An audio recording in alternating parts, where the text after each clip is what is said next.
Hmm.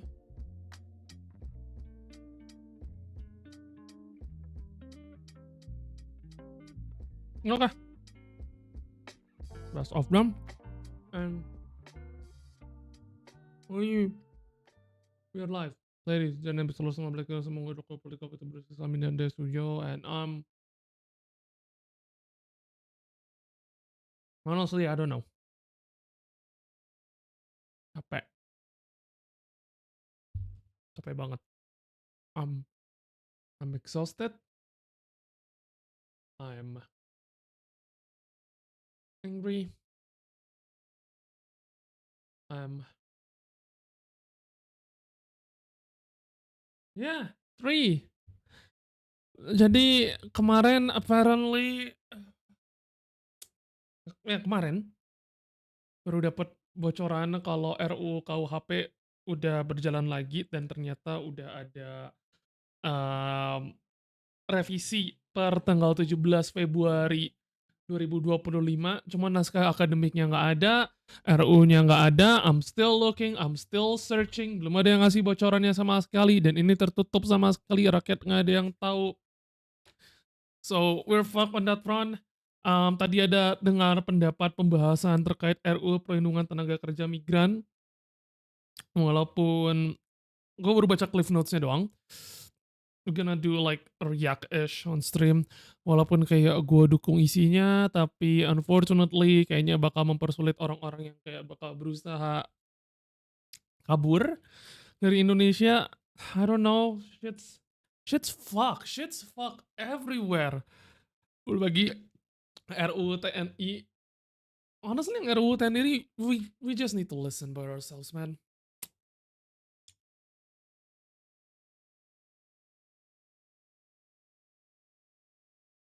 Menjadi dosen di Bentar. Timestamp pas 13.30.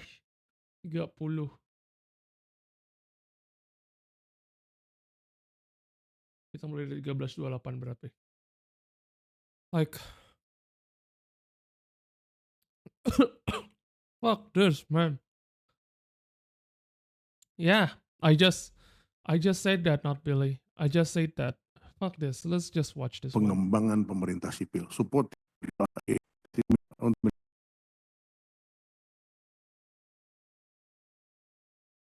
nah semangat-semangat ini barangkali yang Gak dengerin jawabannya full. I don't want to get clip jam.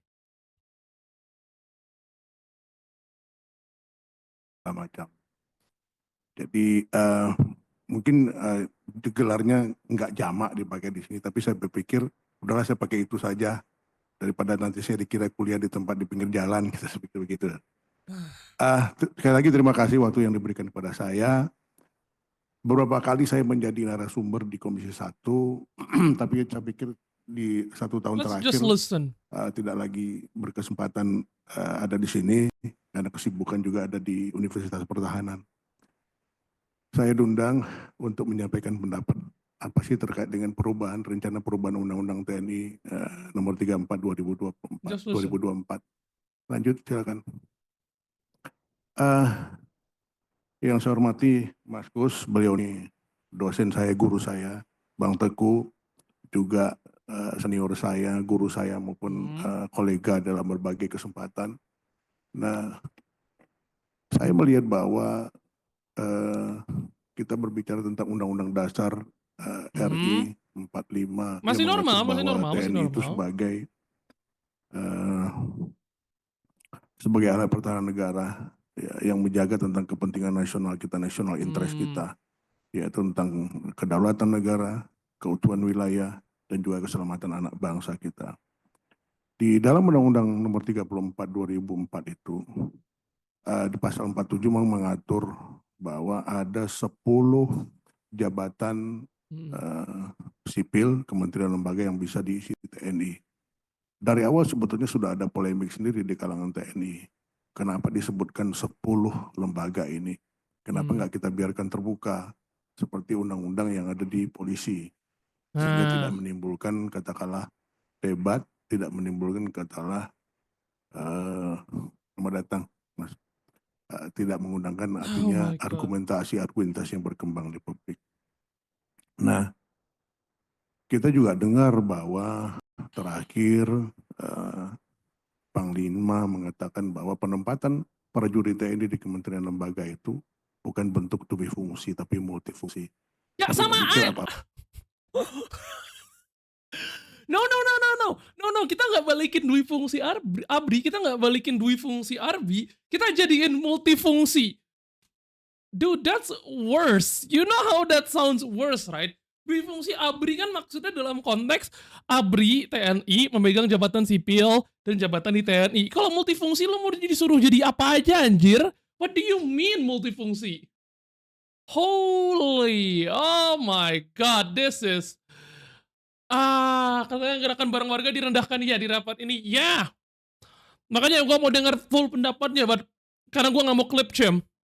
So let's just listen to the whole sentence, but baru mulai aja udah kayak begini anjir. Apapun lah namanya, semua warga negara tentu saja berhak berada dimanapun.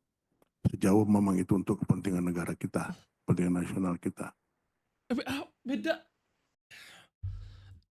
beda lah konteksnya. Look, I'm not a lawyer. Tapi ini sesuatu yang, hang on, let me adjust my. Ini sesuatu yang udah gua pernah dulu omongin. Kalau namanya dalam sistem demokrasi itu, mau nggak mau, bukan hanya demokrasi itu bicara tentang setiap orang punya hak untuk bebas, bekerja di mana aja, tapi di saat yang sama mau nggak mau, untuk lingkup jabatan tertentu memang harus ada pembatasan biar everything is fair. Let's just get that out of the way, oke?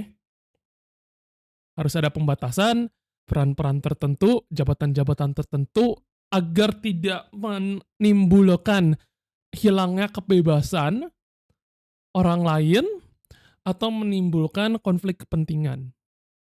Kayak misalnya seorang, ini menurut gua ya, menurut gua anak-anak presiden nggak boleh nyalon selama bapaknya masih aktif dalam masa jabatannya sebagai presiden.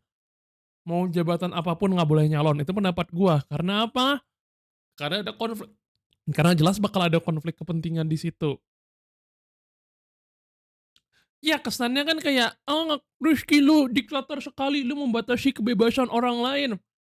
Tapi lihat apa yang terjadi kalau misalnya anak presiden dibebaskan untuk menyalon. Udah pasti di negara di mana nggak ada safety rails, nggak ada safety guards untuk mencegah, mmm, konflik-konflik kepentingan, conflicts of interest, di negara yang nggak ada guard rails kayak kita, jelas penyalahgunaan kekuasaan dan penyalahgunaan anggaran dan penyalahgunaan program itu pasti akan terjadi. That's just fact. Let's just accept that.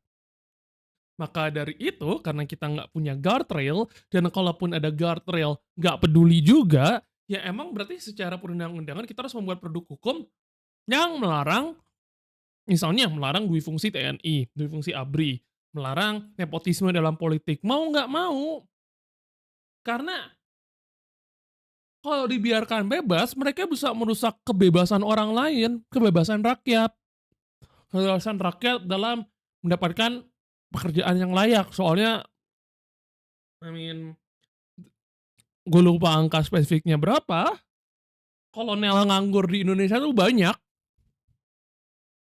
Kalau semuanya, kalau kayak gue tahu alasannya, ada dibalikin dui fungsi yang sekarang disebut multifungsi ABRI ini, ya supaya kolonel-kolonel yang hard stuck di kolonel ini nggak nganggur, ada kerjaan, ya walaupun kerjaannya bidang sipil. Tapi apakah itu berarti adil terhadap orang-orang yang mungkin juga sama kompetennya atau bahkan lebih kompeten, tapi jadi tidak bisa masuk karena harus ada affirmative-nya, ini mah kasarnya mah affirmative action buat anggota TNI aktif. Is that fair? Is that equal? Is that equity di saat rakyat biasa harus berhadapan sama seseorang yang punya state backing seperti seorang tentara? Enggak kan? Tapi nggak bisa, sayangnya dalam sistem demokrasi liberal yang kita kenal sekarang ini, ya you cannot have there is no such thing as 100% democracy. At a certain point of your power, emang pasti bakal dibatasin demi menjamin kebebasan rakyat. That's all I gotta say. Penempatan prajurit TNI di Kementerian Lembaga saat ini tentu saja karena berdasarkan undang-undang perlu dibahas. Jadi terima kasih memang Bapak Ibu sekalian mengundang kami memberikan kesempatan tentang apa yang menjadi pikiran kita terkait dengan penempatan ini. Nah, kebutuhan sumber daya manusia lebih kepada pengalaman empirik yang saya lihat tentu saja ada rencana percepatan-percepatan dari pemerintah Hmm. untuk memberdayakan TNI maupun Polri di berbagai posisi ini. Mind you the specific keyword pemberdayaan. Iya, apa nggak lebih baik dengan transisi? Iya, kalau working fan ya argumen yang logis adalah kita mendidik lagi mereka, nambahin skill mereka di luar skill militer, kasih beasiswa S1, S2 buat para prajurit TNI, suruh mereka belajar karena nanti ilmu mereka bukan hanya kepake kalau misalnya ternyata, "Oh, karir gua stuck nih, gua nggak bisa naik pangkat." Mereka bisa cabut, they have an exit way. Dengan pengalaman TNI plus pendidikan tinggi, they can go far. Tanpa perlu dui fungsi ABRI sekalipun, ex-TNI terus lu tambah S2, dan gue yakin negara bisa biayain lah anjir S1, S2 prajurit-prajurit TNI kita nih ke universitas-universitas prestigious mau dalam negeri mau luar negeri gampang. Kalau masalah pengadaan buat TNI mah. Bayangin kalau misalnya lu ya oke pangkat lu kolonel, lu hard stuck kolonel, tapi lu punya S2 dari Berkeley, ekonomi. S1 ekonomi, S2 ekonomi Berkeley. Cari kerja gampang. Lu tinggal merem, taruh CV, terima anjir. That's why harus dilihat dari aspek yang lain, apa bagaimana cara kita bisa memberdayakan anggota TNI dan Polri kita yang hard stuck, edukasi. Wait, did you just play tengah TV boleh masuk sama kompeten tel? Not that, not Billy. I mean kalau misalnya lu sekarang lu kolonel dan lu hard stuck kolonel udah 4 tahun, tapi lu udah dibiayain kuliah sama TNI, ya lu punya exit ramp, lu bisa keluar. Lu nggak perlu khawatir, oke kalau gua keluar dari TNI gua nggak bisa kerja dong, gua nggak ada pendidikan tinggi, wah wah wah wah. Kalau lu dibiayain kuliah sama TNI, S1, S2 lu dibayarin, lu bisa dapat kerja, gampang. Literally, lu tinggal keluar dengan terhormat, masukin CV lo kemana-mana pasti diterima. And that kind of thing that we should encourage. Kayak mungkin memang sudah seharusnya kita mengakui kalau emang perlu ada shedding. Kalau misalnya banyak yang hard stuck, posisi menengah kayak kolonel kan posisi menengah gitu. Kalau banyak posisi menengah yang hard stuck, berarti apa masalahnya? Ya itu pertama kurangnya ya posisi tingkat menengah yang bisa di mana seorang prajurit bisa berperan aktif dalam masalah ketahanan negara.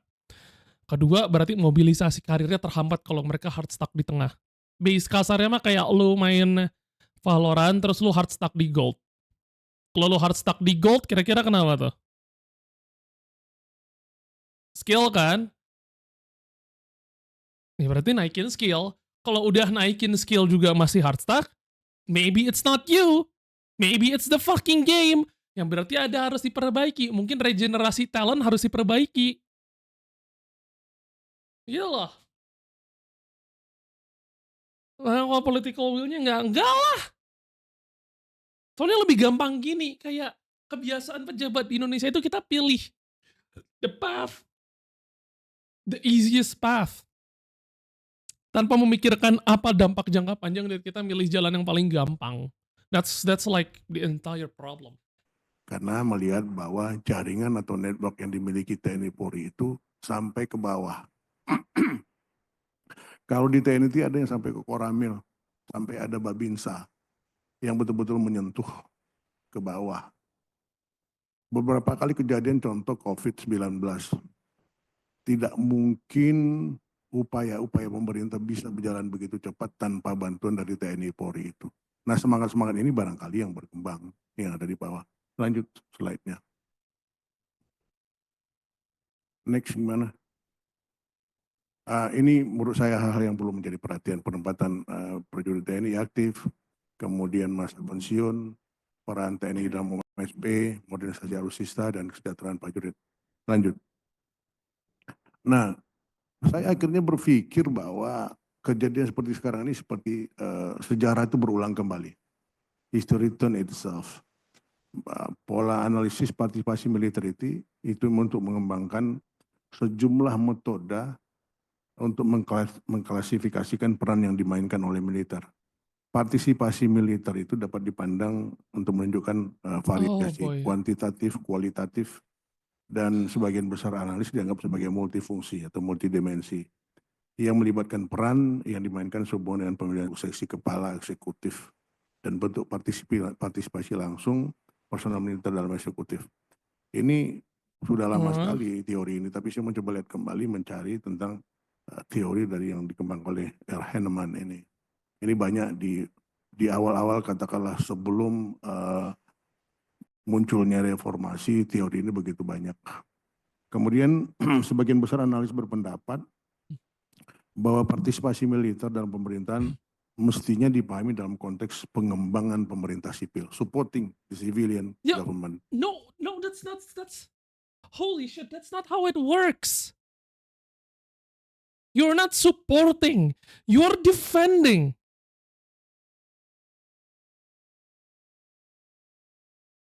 Holy shit, dude.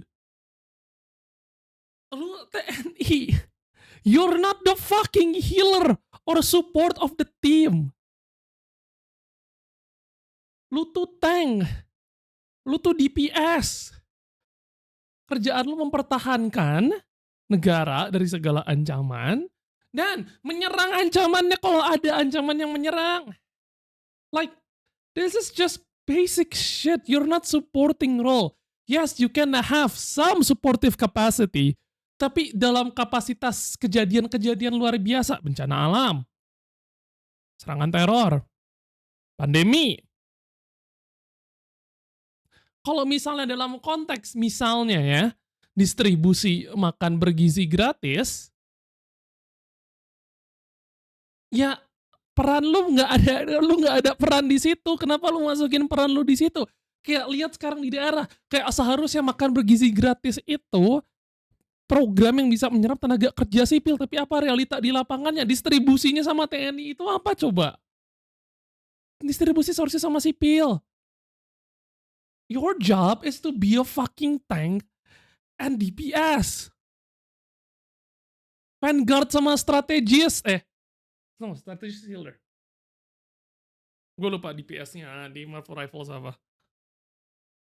Jadi bukan cuman artinya ngeruhi, bukan cuma artinya bikin rusak, tapi dalam arti mendukung sama sekali. Jadi mekanismenya itu penempatan mereka justru sebagai akselerator diharapkan. Mempercepat, menjadi dinamisator juga bahwa penempatan mereka ini bukan untuk mengambil peluang dan katakanlah peluang pihak lain dalam hal ini. Tadi saya coba menyampaikan yang disampaikan pimpinan bahwa repotnya orang banyak di Indonesia ini kan banyak orang pintar, tapi lebih senang ngerujak pimpinan, mengujak pemerintah ketimbang memberikan masukan yang konstruktif atau yang membangun. Ini yang repot kita. Orang-orang bicara tentang penempatan nanti kembali demi fungsi, penempatan ini akhirnya membuat katakanlah sipil kehilangan jabatan dan seterusnya. Wait, what? Orang-orang bicara tentang penempatan nanti kembali demi fungsi, penempatan ini akhirnya membuat katakanlah sipil kehilangan jabatan dan seterusnya. Ada beberapa faktor lanjut. Faktor keterlibatan militer dalam pemerintahan saya coba That's lihat. it. You're not gonna concern. You're not gonna address that fucking concern at all. Lu cuma bilang, banyak yang bilang nanti bakal menghilangkan pekerjaan. Oke, next. The fuck, man? Ini dari kajian yang coba kita sampaikan bahwa Pewujudan militer itu, penciptaan di militer itu lebih kepada munculnya rasa frustasi di kalangan TNI sendiri atau militer sendiri ketika pemerintah sipil itu enggan memberdayakan individu yang kapabel, yang kompeten untuk jabatan publik, untuk mengatur hidup orang banyak. Ya, What the fuck? Ingat role lu apaan? Remember your roles. What do you mean? Di kalangan militer ada rasa frustasi karena tidak bisa mendapatkan jabatan.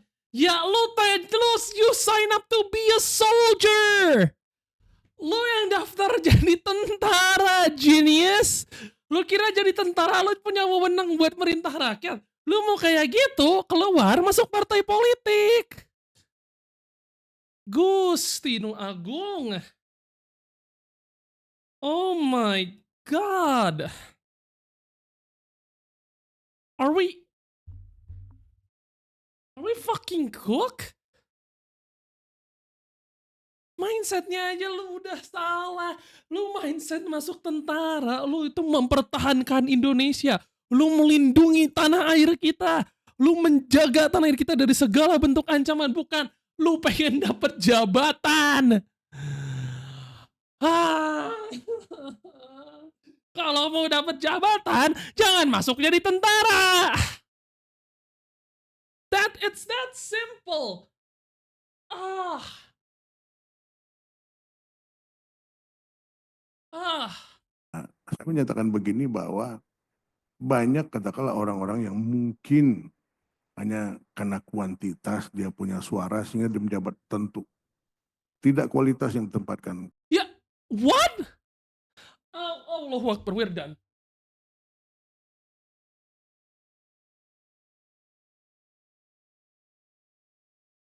We are so fucking done. Amin. Ini kacau. Amin ini yang bahas RU TNI kacau ini dasar pemikirannya. Oh my god, we're so fucking done. Al Gusti. We're done.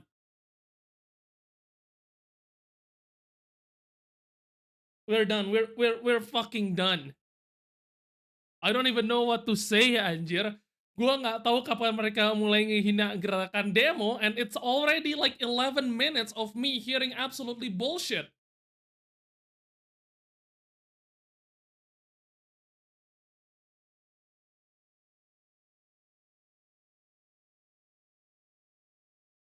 Oh my fucking god, we're done. We're done. Wallahi, we're finished. Oh my god. Kita muncul rasa frustasi. Kita nggak menyampaikan lagi mungkin kalau kata lebih jauh kita berkatakan muak, mungkin terlalu kasar, tapi kita tuh seperti putus asa melihat apa yang kita kerjakan. Berikanlah kami kesempatan untuk ada di situ. Yeah, not this way. This is not the way. Yang dari tadi gua denger berarti root cause-nya, lu mau ikut. I mean, hop on a VC if you wanna join. Tapi kayak root cause-nya itu root cause-nya ini bukan lo. The root cause banyak dari lo, banyak kolonel-kolonel hardstuck, banyak kolonel-kolonel hardstuck mikir they're entitled buat mendapatkan jabatan di mana memerintahkan rakyat.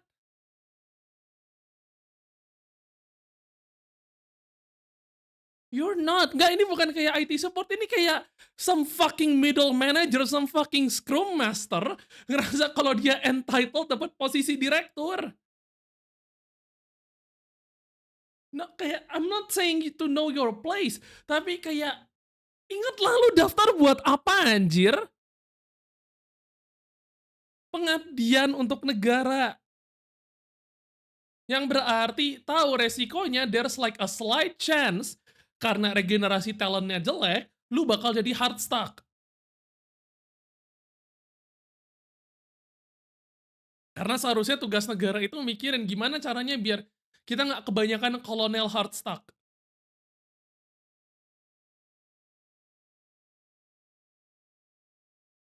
Oh my god.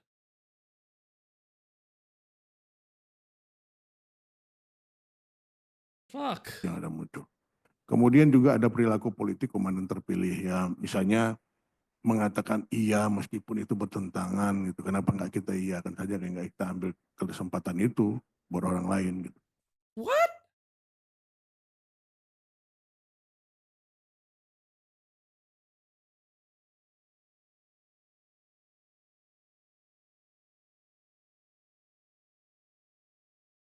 Yang memang lebih kompeten di situ.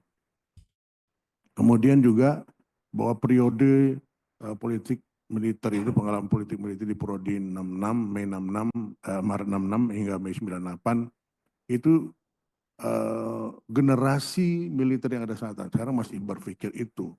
Cuman ada juga kecenderungan-kecenderungan yang generasi muda lebih baru memilih tempat posisi berdasarkan pesanan. Menurut saya mesti dikembalikan dari secara attitude, dari secara misalnya katakanlah psikologis, bisa berpikir lebih logik lah mestinya teh.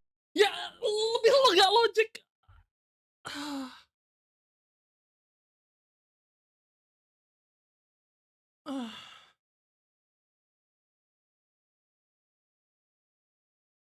ah.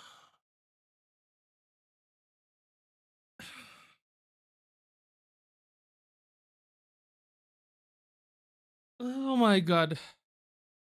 Bruh. Holy shit, no wonder you fuckers banyak yang hard stuck kalau mindsetnya kayak begini anjir.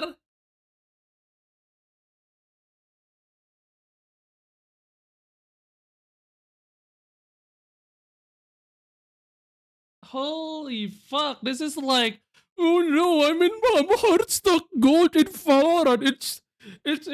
It's definitely because yang di platinum nggak ada yang turun rank. Atau yang di immortal nggak ada yang turun rank, mereka tetap mempertahankan rank mereka. Gua hard stuck gold. Oh my god. No dipshit, that's not how ranked system works. Itu kayak kata Zara, permasalahannya itu ya banyak kolonel hard stuck, nggak kebagian jabatan administratif, yang senior enggan pensiun, terlalu berat di cabang ADL sama AU-nya. I mean, at least you have a job. Not, I don't know, not really. I don't know.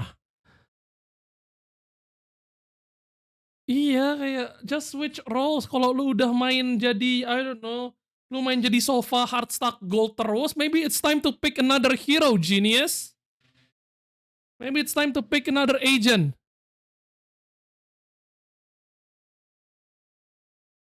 Bruh. Gua main Rain sama sofa hard stuck. This is the game's fault. Pick another hero, loser. Ada yang terlalu malah kekurangan middle managers. Iya, berarti kan gendutnya di AD. Gimana caranya midain ke AD, ke AL, ke AO? Kayak retraining juga nggak masalah buat gua. Oh iya, let's be realistic here. M- Salah satu root cause-nya itu ya karena mindsetnya di menit-menit awal bilang kayak mereka pengennya memimpin rakyat bukan mengabdi kepada rakyat. Kalau lu pengen dapat jabatan politis ya udah lu masuk politik, jangan masuk tentara.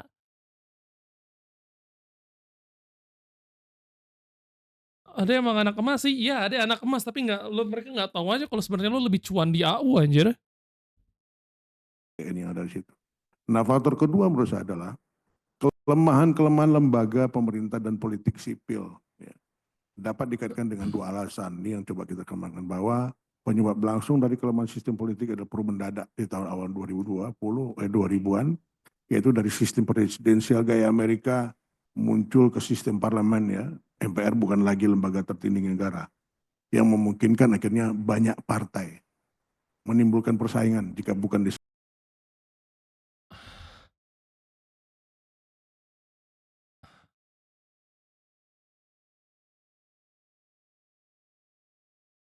Yang aneh-aneh itu rewind. yang muncul ke sistem parlemen ya, yaitu dari sistem presidensial gaya Amerika Orba juga bukan presidensial gaya Amerika. muncul ke sistem parlemen ya. MPR bukan lagi lembaga tertinggi negara, yang memungkinkan akhirnya banyak partai, menimbulkan persaingan jika bukan disebut katakanlah pertikaian yang terus-menerus antar partai. yaitu ada sandera. Nggak mungkin seseorang bisa menjadi calon kepala daerah kalau nggak ada suara.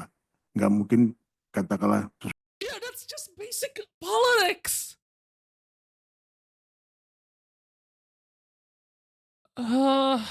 Gua mau minum.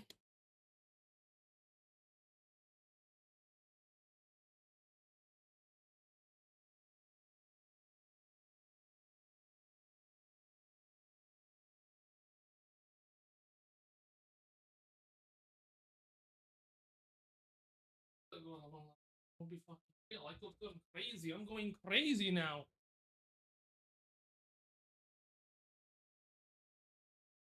Oh. seseorang bisa menjadi kepala daerah kalau tidak mengakomodasi kepentingan tertentu. Sebetulnya isu-isu ini atau bentuk ini itu berkembang di masyarakat. Saya percaya bahwa masyarakat Indonesia itu pintar. Meskipun ada ahli yang mengatakan IQ orang Indonesia itu cuma 75. Kalau 75 kan lebih pintar dari monyet sedikit. Saya tidak Mm, setuju. Orang Indonesia banyak pintar-pintar kok.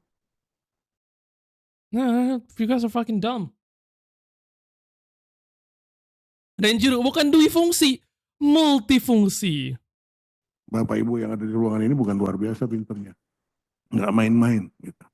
Jadi menurut saya jangan dibiarkan katakanlah pertikaian ini berkembang terus yang menyebabkan akhirnya kita justru terkungkung atau terkooptasi dengan hal yang tidak yang tidak positif, yang tidak produktif dalam hal ini. Coba kita lihat ini hasil survei Litbang Kompas di 2024 itu. Itu dilihatkan tuh yang setuju 41%, yang tidak setuju 40%. Tapi nggak disebutkan ditelitinya di mana. Ada generasi Z benar, generasi Y benar dan seterusnya. Tapi di mana? Apakah cuma di perkotaan atau ada di pedesaan? Oh my fucking god. Are you...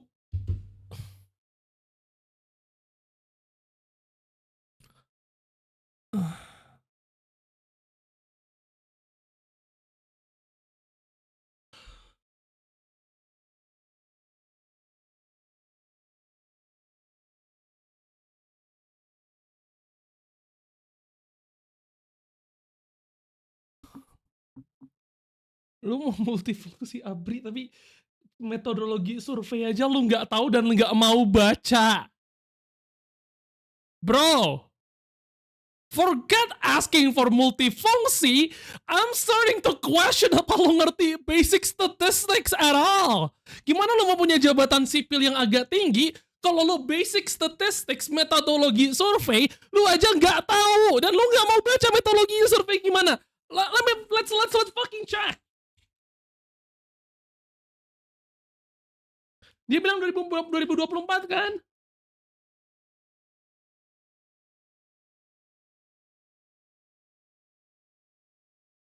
Nah, ini dia, survei Litbang Kompas.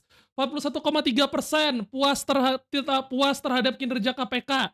Ini specifically berarti yang diambil itu KPK. Berapa? Gimana kita lihat sampelnya? Sampel pada jejak pendapat ini ditentukan secara acak dari responden panel Litbang Kompas sesuai proporsi jumlah penduduk di tiap provinsi. Terhadap 516 responden dari 38 provinsi di Indonesia. Tingkat kepercayaan 95%, margin of error 4,2%, 4,32%. Ada di sini. It's one Google away. What do you mean lu gak tahu ini survei metodenya apa? Lu tinggal baca artikelnya. It's literally at the end of the article.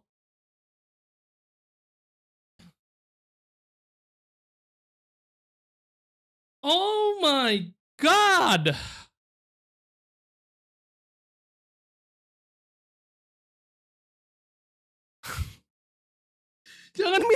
Jangan minta multifungsi dulu kalau basic statistik saja masih nggak nangkep. Ah. Ah. Bisa jadi justru yang setuju itu lebih dari 41,1%.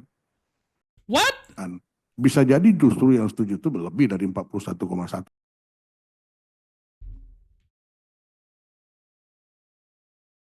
Gue penasaran nih orang lulusan mana anjir. Rodon Pedrason. Rodon Pedrason Redakson.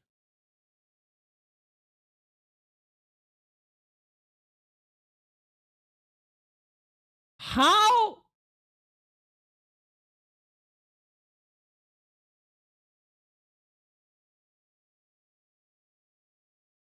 Oh, I mean that I mean, it sort of explains, a lot. Dia nggak ada S1, dia langsung loncat S2.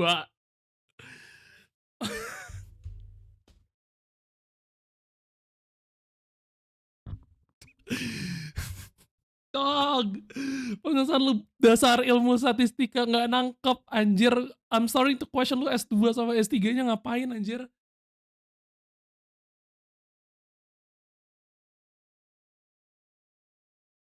I guess if you're a military, boleh, anjir gue nggak tahu.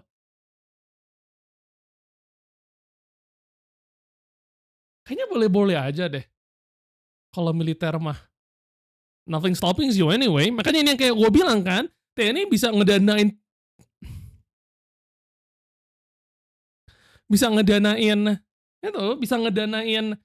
beasiswa S2, S3, bahkan mereka nggak perlu S1 dulu buat dapat Master of Arts Security and Strategic Studies di University of Hull. Mereka nggak perlu S1, langsung bisa S2. Ya udah kan, kenapa nggak diperbanyak aja yang kayak begini, walaupun ujung-ujungnya jadi kayak begini sih, tapi kayak, well at least they have a career.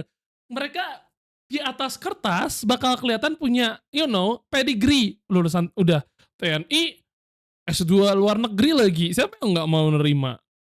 Masalah bisa kerja atau enggaknya nanti, tapi mereka ya bisa.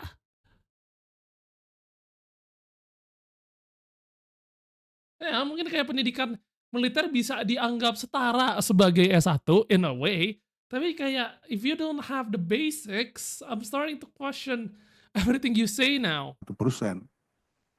Melihat tadi dari bagaimana orang melihat pentingnya meminta katakanlah militer masuk ke jabatan-jabatan tertentu itu. Nobody asked for that. Jadi yang sangat setuju ada 5,6, yang sangat sudah 9 sekian.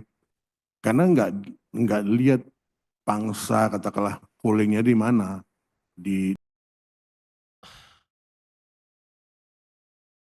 Kalau dilihat pollingnya, berarti data lu tuh udah bias, kecuali kalau lu emang secara spesifik melakukan studi di suatu tempat. This is basic, bro. Ini basic ilmu statistika. Kalau misalnya lu mau bikin quantitative research, kalau random sampling ya udah berarti random.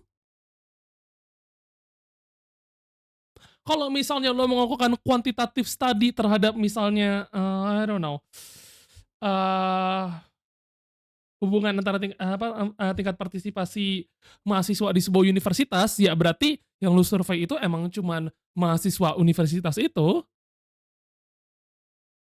Kalau misalnya lo mau bikin quantitative study dampak marketing sosial media sebuah hotel terhadap jumlah pemesanan tiket, ya berarti masyarakat umum yang lu lihat, lu harus ngelakuin apa? Lu harus bikin random sampling. Gusti, this is sama juga kalau kita ngomongin soal masalah kebijakan, kayak misalnya survei kepuasan masyarakat terhadap Prabowo udah pasti random sampling. Nggak mungkin dipilih. Kalau dipilih, ya bisa aja langsung datanya jadi bias.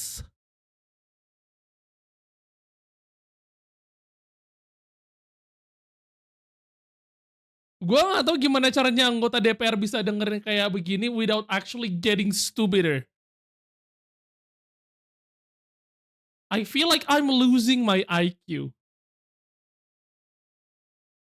in minutes.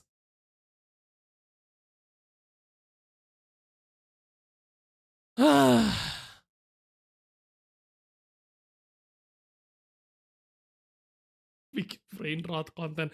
This is literally brain rot. It rots your brain. You will be genuinely dumber saying shit like this.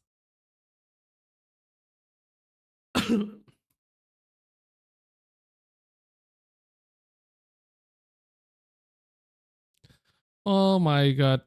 Eee, eee, udah kita ganti brain rot konten yang lain, let's move on to other brain rot content, gua nggak tahu itu videonya kapan anjir kok nggak ada.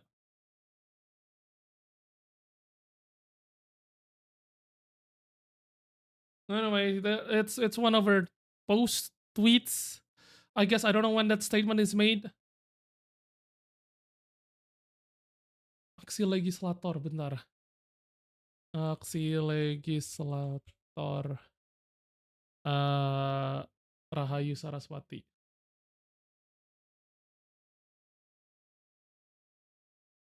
It's probably an Instagram post, isn't it?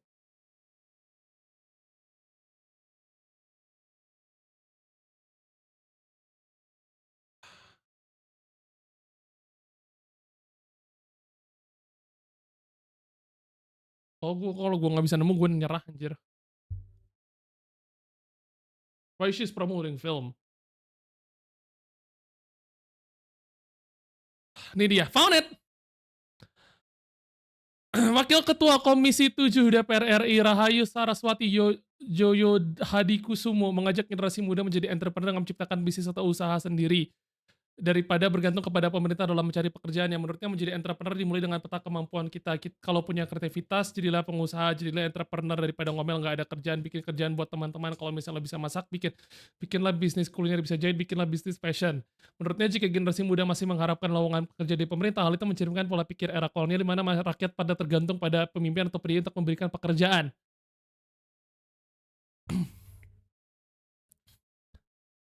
I don't think a Jojo Hadikusumo has a right to say on matters like this. One. Two, lu kira bikin usaha nggak perlu kepastian dari negara? Ya, oke, sekarang kita pada bikin usaha. Kalau kita dipalak gimana? Tugas negara itu bukan cuma kayak menjamin adanya lapangan pekerjaan, tapi menjamin perusahaan yang mau naruh lapangan pekerjaan, mau naruh lapangan pekerjaan. Now we're failing on both fronts. Lu kayak gini, oke, sekarang lu jualan makanan aja, oke. Gue buka jualan depan rumah, nanti dipalak. Gue pindah ke jalan, pakai motor. Gue jualan di jalan juga kena palak. Usaha gue berkembang jadi punya restoran,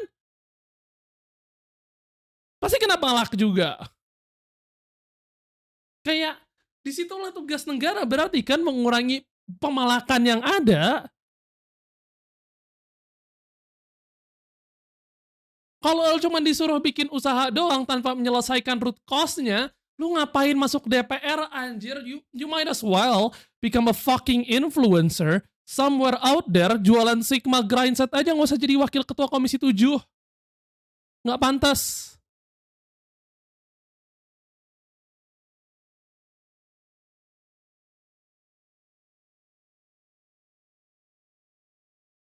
Mengelola keuangan dengan investasi, oh my god. Anjir, gampang banget.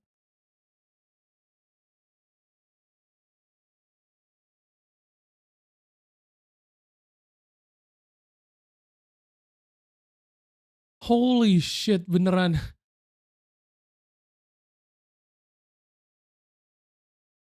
Baru mau tidur dikasih ini. Wallahi. Udah usaha kecil apa yang bisa bertahan jika tidak ada peran dari pemerintah yang membimbing dan melindungi UMKM yang kalah dengan produsen itu kan ini kayak little shit like this. UMKM juga I kinda disagree with UMKM as a whole mengingat peraturan UMKM yang ada it's petite bourgeoisie. It's just oh my fucking god. You're a fucking Yoyo Hadikusumo anjir.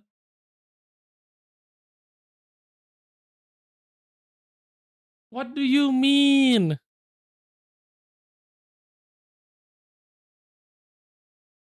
The average lifespan usaha fast moving consumer goods di Indonesia itu 1,5 tahun lebih.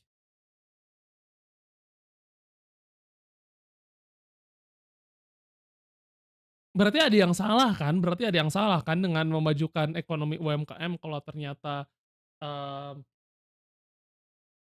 u average year lifespan sebuah usaha itu segitu kan, berarti ada yang salah kan? Kita pengen banyak usaha, yes. Kita juga pengen banyak usaha berkembang, nggak stuck forever di UMKM, which makes like, at this fucking point 60 to 70% sektor industri di Indonesia itu UMKM. Kita kebanyakan UMKM dan banyak UMKM yang sebenarnya udah bisa jadi industri skala besar, nggak mau jadi industri skala besar. Atau malah memecahkan diri jadi UMKM-UMKM yang lebih kecil. Looking at you, Miga Coan.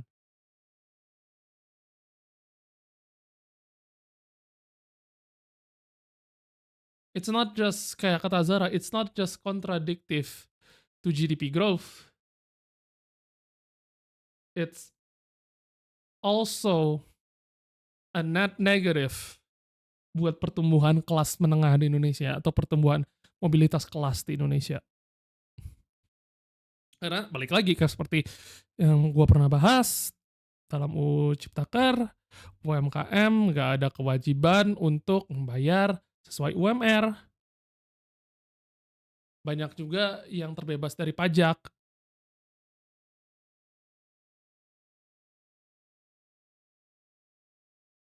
Now we are literally trapped in this situation right now. 10 tahun deindustrialisasi, bukan hanya sekarang kita ngelihat berbagai lini industri tutup, Sritex, Yamaha Music cabut dari Indonesia. Tapi UMKM yang ada ya terus aja stuck di UMKM. Pilihan kita tuh antara cuman UMKM, startup, and traditional companies yang keeps dwindling in terms of number dan udah mulai permainan bagaimana skema pembayarannya. I know some companies already getting really creative dengan low base pay, tapi lo dapat tunjangan bonusnya tuh banyak. Jadi mereka nggak perlu bayar THR sesuai full gaji loh, atau bayar pesangon sesuai gaji loh.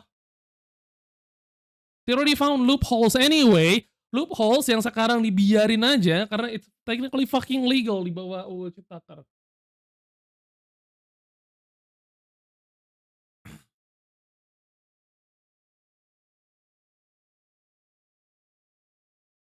Kayak nggak bakal bertumbuh. Ekonomi kita nggak bakal bertumbuh, mobilitas kelas nggak bakal bertumbuh kalau ya everybody is making meager wages, there's no wage growth, there's no industry growth. Ekspor neraca ekspor kita juga bakal terus jadi jelek dan rupiah bakal terus makin melemah.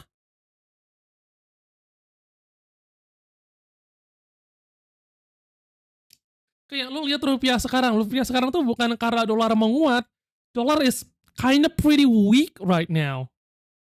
Biasanya if dollar is like being fucking weak as it is right now, it's fucking weak. Rupiah tuh naik. Tapi ini rupiah malah turun terus, we're sliding. Rupiah is literally sliding down di saat dolar juga nggak kuat-kuat. Artinya apa?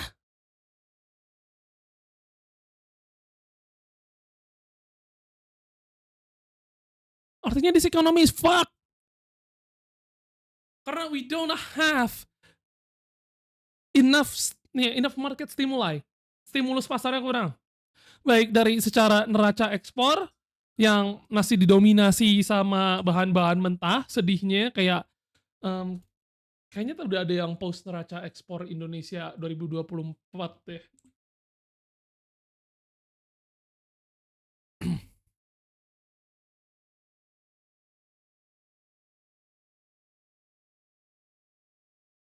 Bentar. Kenapa gue cari gambar ekspor 2024 yang muncul Pedro Pascal semua anjir, what the fuck?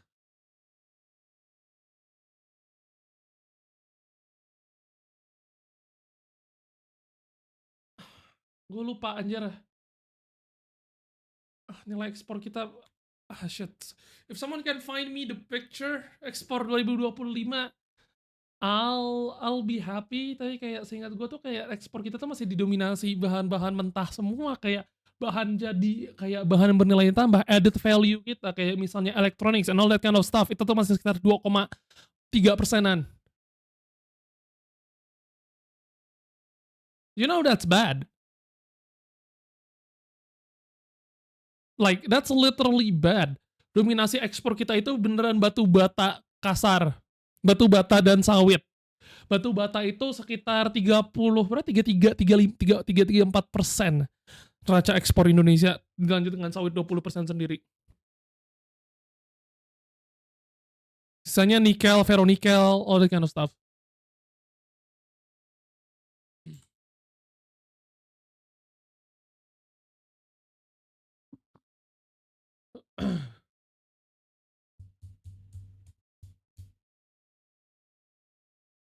It's bad.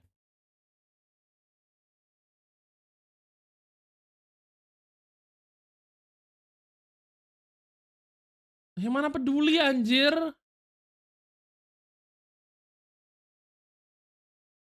Thank you.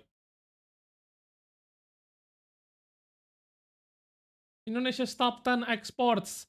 77,7% exported were bought by importers in mainland China. Total mineral fuels including oil 23% of total exports, animal vegetable fats, oil and waxes 11%, iron steel 10,3%, electric machinery 5,5%, vehicles 4,3%, forex slag ash 3,4%, gems precious metal 2,9%, nikel 2,6%, machinery including computers 2,5%, footwear 2,5%.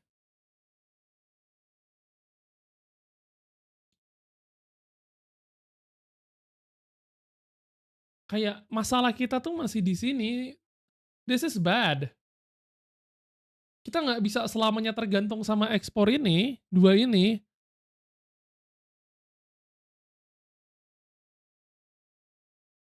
Padahal jelas industri lini lain kalau dikembangin bisa sama gedenya.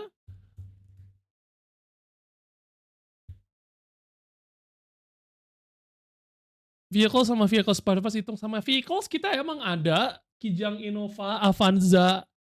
Itu produksinya Indonesia. So I'm not surprised. Nih, bandingin Filipina, ekspor Filipina 2023, 28,6% integrated circuits. Lihat neraca ekspor Filipina. This is what we should achieve. Added value stuff.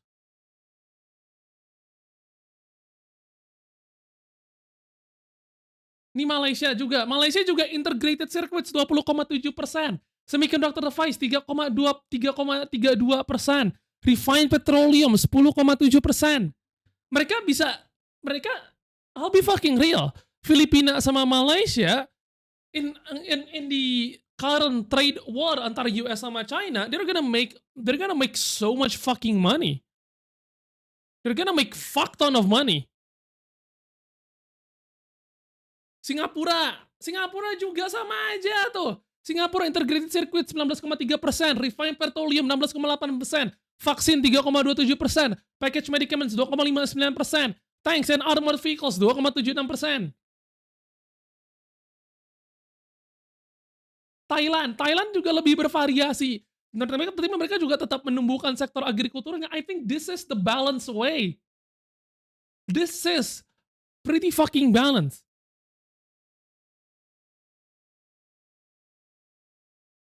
Lihat Vietnam, semuanya literally tetangga-tetangga kita semua. I mean, I guess excluding Timor. Kamboja juga udah mulai berubah. Like, what are we doing here? Yang masih tergantung sama crude and all that kind of bullshit itu cuman Brunei, Timor Leste, dan look at this.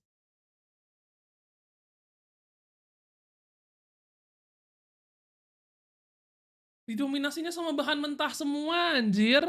Coal briquette, lignite, petroleum gas, copper ore, refined petroleum, ferroalloys, nickel metals, large flat rolled stainless steel, palm oil, stearic acid, rubber. Semuanya plywood, metal scraps, bahan mentah semua. Kita aja nggak punya semiconductor atau board manufacturing.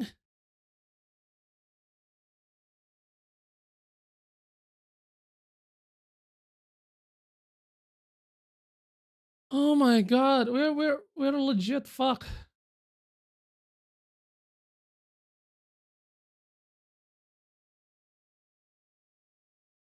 Kayak apa, kita setara sama Papua Nugini anjir.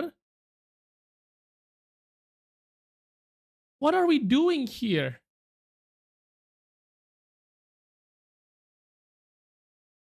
Ya, kayak begini, ekspor kita ekspor terbesarnya masih briket, all briket. Ini yang terjadi kalau negara sangat tergantung dengan UMKM. UMKM nggak bisa scale up ke industri manufaktur yang jelas dibutuhkan untuk meningkatkan neraca ekspor kita. This is this is the bleak reality.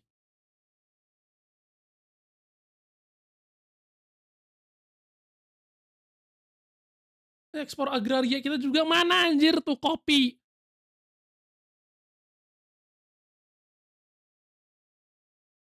It's embarrassing.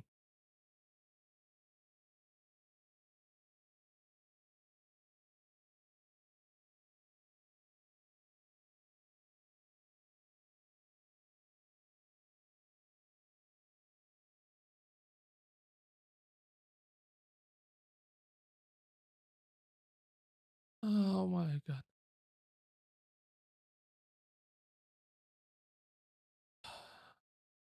Iya makanya kan kayak sebenarnya bisa. I mean, BCA itu awalnya dari usaha catering. Just saying. Bank BCA itu awalnya dari usaha catering. Nobody saying UMKM nggak bisa scale up if they want to.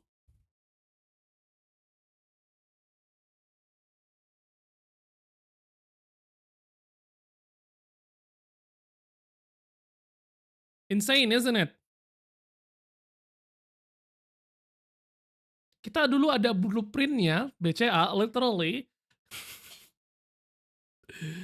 Dari cuman catering sama rokok jadi bank, terus jadi konglomerasi, jadi banyak punya BUMD, bahan usaha milik Jarum.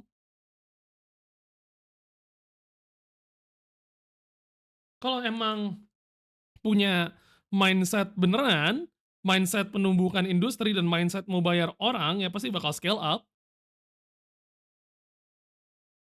UMKM itu malah scaling up-nya lebih ke ownernya sengaja nggak mau bayar lebih banyak upah dan overhead, iya.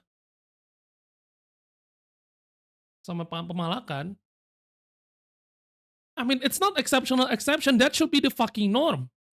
Kalau lo secara UMKM udah sangat besar, it's time to invest and divest.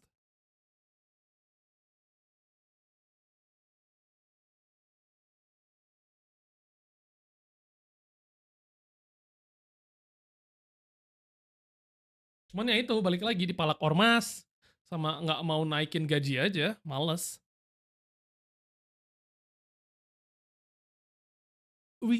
Ekonomi kita tuh ekonomi rente. Lihat startup-startup yang muncul, emang startup-startup yang muncul ada memberikan added value. Oh ya, yeah, I forgot.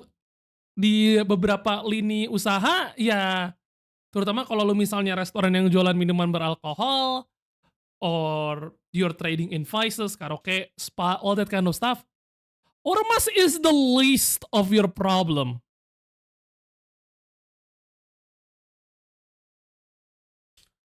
Ormas is literally the least of your problem.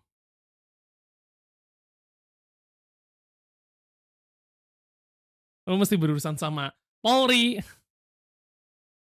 belum lagi kalau lu deket TNI, udah. Boncos, literally.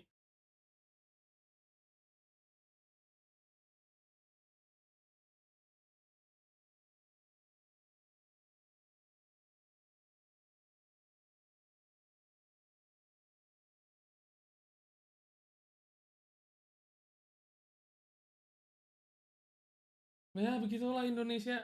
Gue nggak tahu. Ini sebenarnya kayak kalau kita ngomongin soal ekonomi rentenya, mungkin emang perlu, I don't know, fucking cultural revolution. No, bukan. I'm just saying, bukan.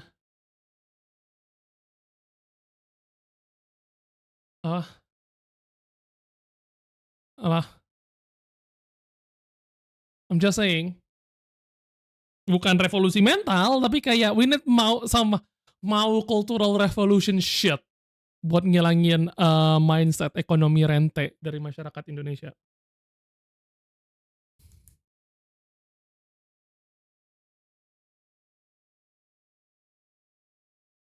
Also, the same set can be every type of upstart content creators including VTuber. Yes. Content creator emang by nature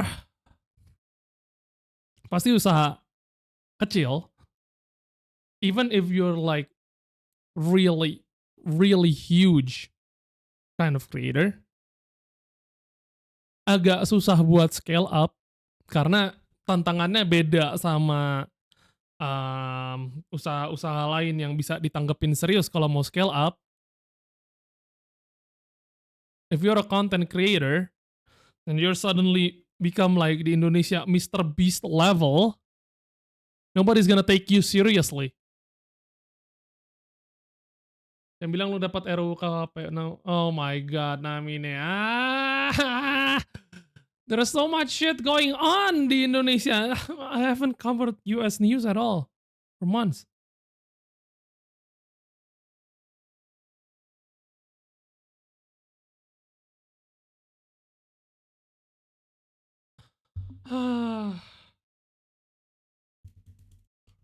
Capek anjir. Tadi sampai mana? Omongan gue, oh ya soal content creator. Content creator mau scale up nggak bakal ditanggapin serius. Kecuali lo kayak Atta Halilintar atau Raffi Ahmad yang emang kalau lihat keluarganya ya well ya begitulah. Begitulah. Tapi kalau lu beneran start from zero terus jadi a really big I don't know big YouTube star di Indo, lu mau scale up nobody's gonna take you seriously. Lu cuma dianggap penghibur doang.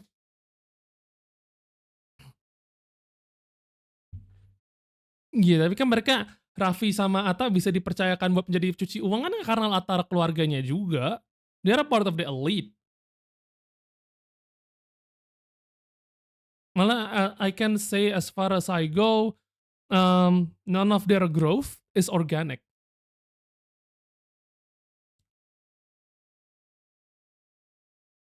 I'm pretty sure none of their growth is organic.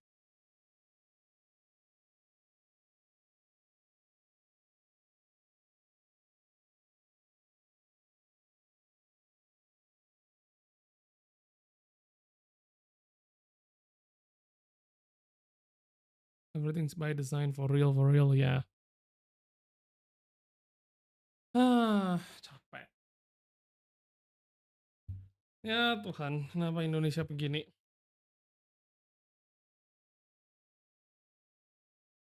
Why are we like this?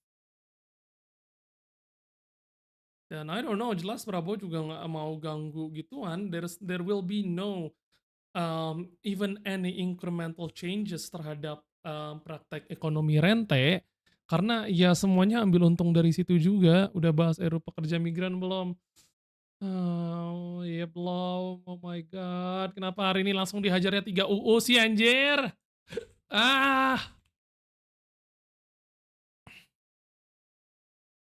Why? As if one was not enough. Now I have to deal with 3. Absolutely fucking amazing.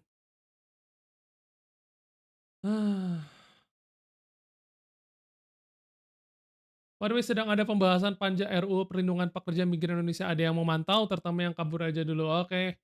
You guys want me to watch this? Panja dan pimpinan Badan Legislasi, kami akan membacakan draft secara berurut dari halaman 1 sampai terakhir. Yang pertama, judul Rancangan Undang-Undang Republik Indonesia. I mean, if you wanna hop on PC, let me know. Tahun tentang perubahan ketiga atas Undang-Undang Nomor 18 Tahun 2017 tentang Perlindungan Pekerja Migran Indonesia.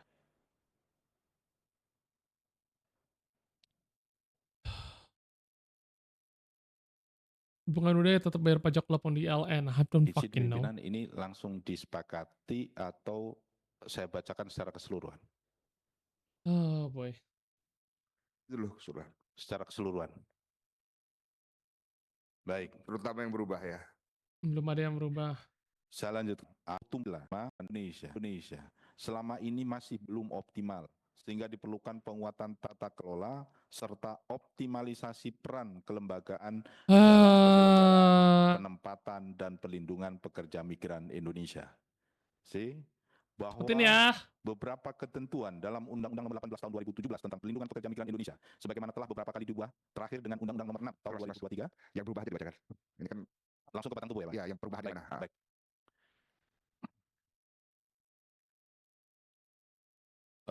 Kita langsung masuk ke pasal 1 kalau di batang tubuh, perubahannya.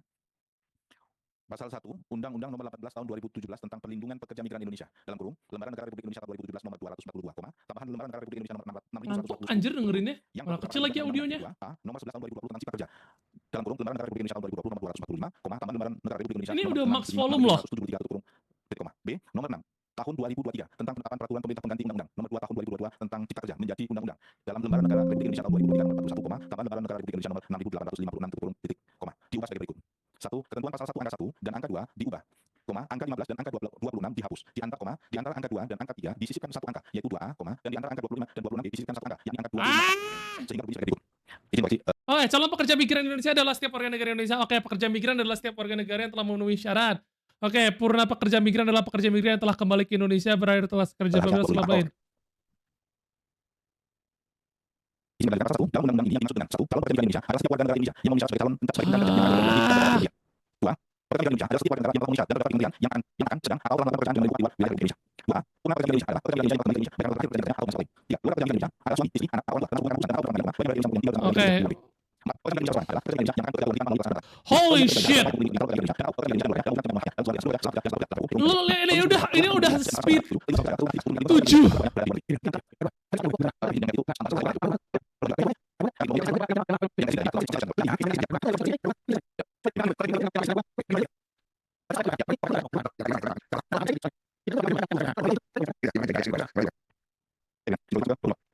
Bruh.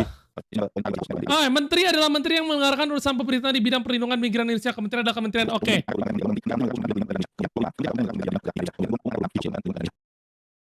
I'm just gonna mute and I'm gonna continue speed it up. Let's see how much I can crank this until we hit the juicy part.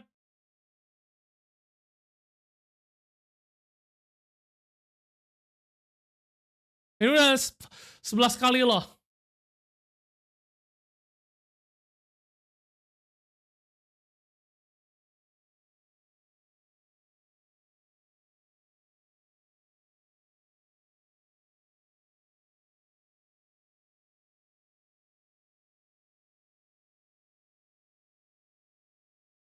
Oh my god, mereka lupa nandain mana pasal yang baru, anjir. Good job.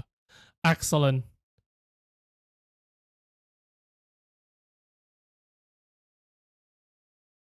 Oke. Oops.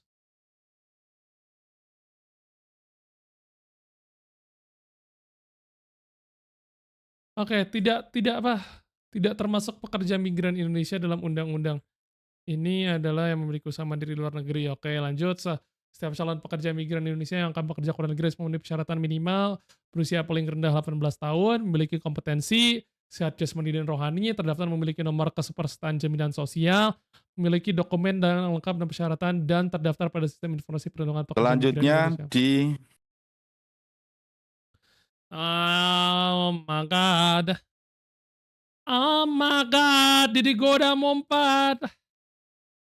Still nothing. Ah.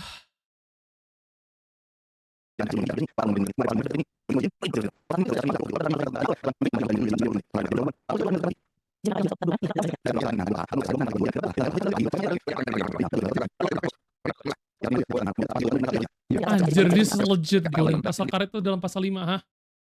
Oh. Ah, no! What the fuck? Pasal 5. Di mana anjir pasal karet itu dalam pasal 5 yang mana?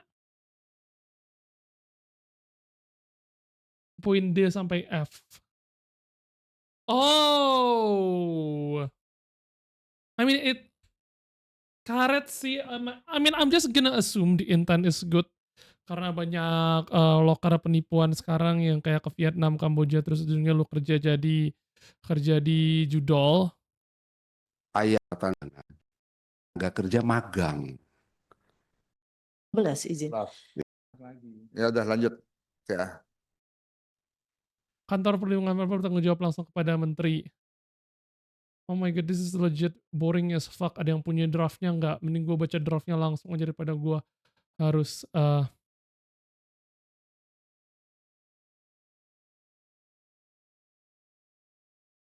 finding out mana yang ada pasal baru 41A. Oke. Pasal 41A Iya. ayat 1, pemerintah provinsi atau pemerintah diberikan pengampunan. Pada saat berangkat.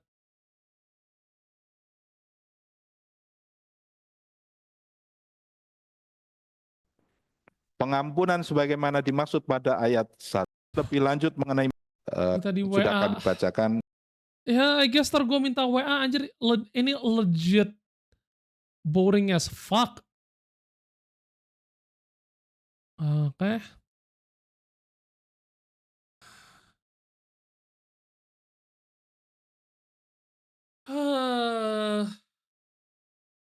Bosan anjir, gila.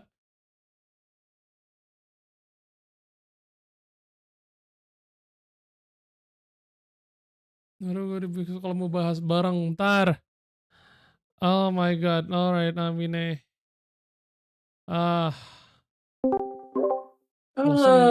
Bosen, gue nontonnya bosen anjir. Gue lagi nyari draftnya ada nggak ya. Ngantuk anjir dengerin orang DPR mah. I mean, they pay to yap, so Iya, tapi at least make it more entertaining lah anjir, somehow bacanya cepet dikit atau gimana you gitu. people Lambat entertaining. banget anjir. Mana gua masih belum dapat lagi yang RUU KUHAP deh. Kuhap, Ya KUHAP gua masih belum dapat lagi. acara pidana. Ada Iya. perubahan lagi kan? Iya, ada perubahan lagi per 17 Februari 2025. Gua belum dapat naskahnya. Oh, that's interesting. Kalau kuhap gue tertarik sih, like Heeh. itu berarti ya kan emang KUHP-nya kan udah diganti kan.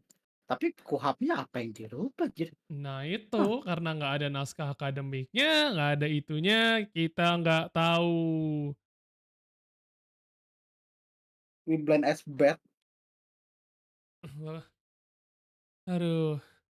Nggak bahas itu aja, mohon apa namanya? You know, bea cukai at least agak positif ya gitu. Oh yang bea cukai ya, mana-mana. Yang linknya lu sempat kirim ya.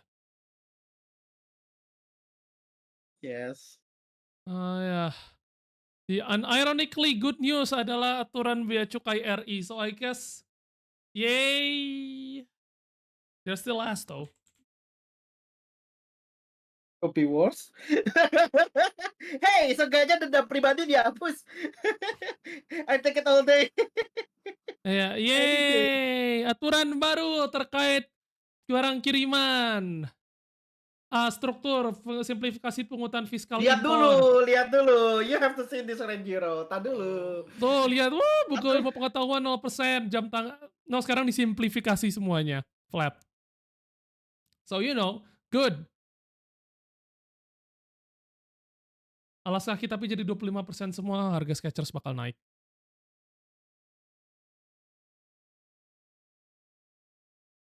Terus apa lagi mana poin positifnya? Diberikan pembebasan biaya masuk untuk barang kiriman jemaah haji dengan nominal 1.500 per pengiriman, paling banyak 2 kali pengiriman. Hah.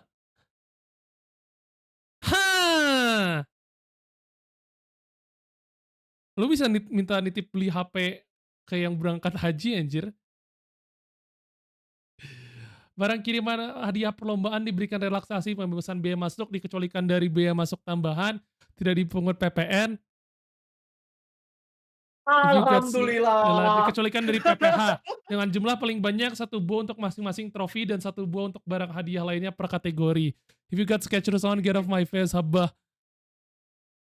Sepatu yang Yes. muat di gua cuman Skechers anjir. I have big ass foot. It's the only shoe that fit. Size kaki lu berapa ya Bang Bon? Jangan-jangan sama lagi kayak gua. Kaki gua juga gede soalnya.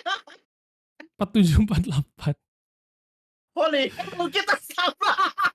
Susah anjir nyari sepatu anjir.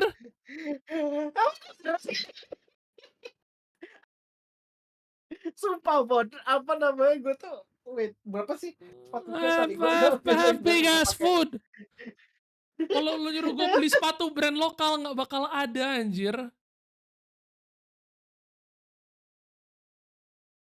Sepatu gua size-nya Eropa 44 anjir. Size Eropa loh, gede loh. So like Itu di Indo size-nya udah 47, 48. ya makanya kayak have a big ass foot. To be fair, tekstil kita itu industrinya masih jalan, like apa namanya, makanya agak wajar gitu loh, segitu. Iya tapi mereka nggak bikin sepatu ukuran gua jadi mahal. Like kalau sepatu gua jebol ya udah wassalam. Especially since I'm out of Kan bisa job. custom Mon. Apa? Custom kemana anjir? I mean, apa namanya, seinget gue tuh kayak di ada kok, ada. Gue pernah custom sepatu sekali. Oh my god. Aduh.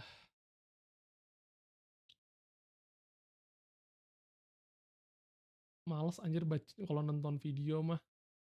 Literally malas. Malas. Nggak malas.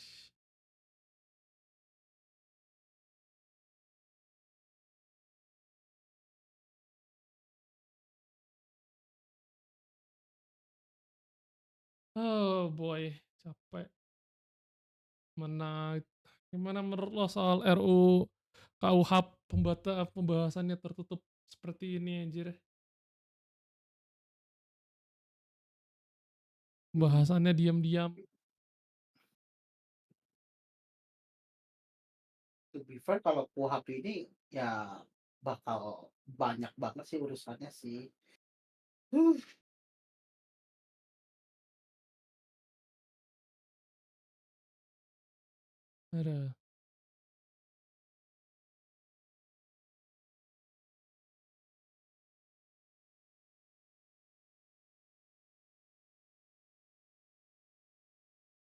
Aduh.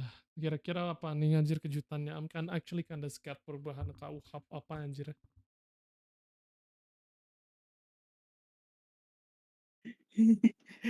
Tidak menyangka malam ini bea cukai yang carry. The only good news, but even then it's not really good news. Still could be worse. Response to what?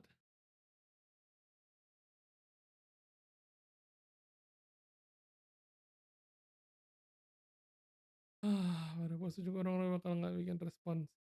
Bikin gerakan iya bulan puasa mah nggak bakal ada yang bikin gerakan, itu masalahnya kalau dikebut pas bulan puasa we're screwed anjir.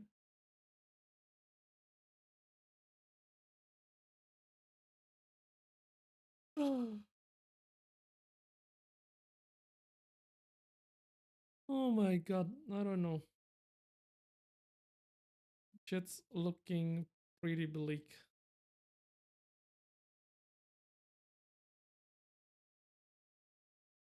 Masih bukan good news kalau bagian impor digeprek 25%. Ya itu mah demi melindungi industri lokal yang die. Iya, itu masih nggak masalah. Karena emang apa namanya, nih gini ya, problematika Indo itu yang dari dulu sampai sekarang itu adalah perihal illegal thrifting. Dan itu memang masih masalah sampai sekarang. Makanya aku bilang nggak gitu apa, pajak 25 impor tekstil tuh nggak masalah karena memang butuh dumpingnya tekstil tuh gila-gilaan. Iya.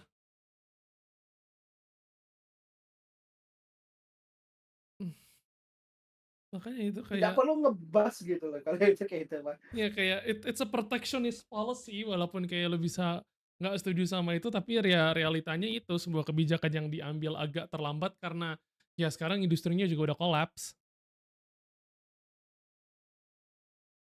Mau diapain lagi? Bata udah left, itu udah pergi.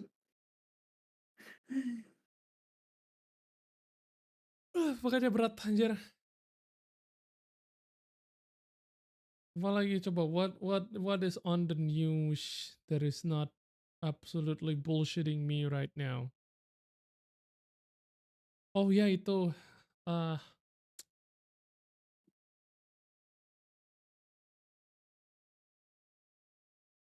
ya buat yang pakai BPJS I got reports although still needs to be verified kalau salah satu obat buat yang sedang melakukan sedang melalui treatment kanker payudara Avestran sudah tidak di cover BPJS lagi.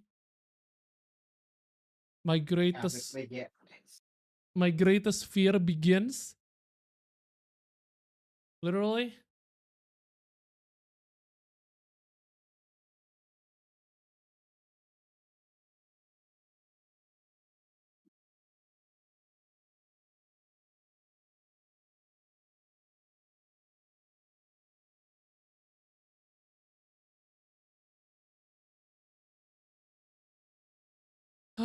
Kayak lu bayangin aja anjir. It begins. My greatest fear terkait BPJS has begun. Sudah mulai pemangkasan, mulai pelan-pelan dipotong. Awalnya dari obat-obat yang mahal dulu, kayak seingat gue kan Avestran tuh sekali injeksi berapa sih? 3-4 juta kali injeksi. Kalau misalnya lu harus melalui treatment di mana lu injeksi 2 kali, ya that's like 8 millions. Ya soalnya juga Dan BPJS-nya nggak kuat gitu. Like bukan bebannya masalahnya udah kegedean. kagak. That's the whole thing that pisses me off. Yang bikin bebannya gede ya bayaran itunya, bayaran eksekutifnya sama ternyata pegawai BPJS dapetnya asuransi swasta kayak what the fuck man. Kalau kita ngomongin bebannya di administrasi anjir. Iya, Belum berita, itu tapi kan kayak beban. it's still like a lot of peeps on Twitter already like saying that saudaranya atau ibunya atau temennya pengobatannya ada yang nggak di cover BPJS lagi, so they have to stop that treatment. It sucks. Tapi ya ini sesuai dengan rencana Budi Sadikin yang perlahan demi sedikit mempreteli BPJS, because he doesn't like that as a concept. Mau gimana pun juga a healthcare system Mahal. kalau gendut di atas kayak BPJS sekarang, ya boncos kalau gendutnya di atas.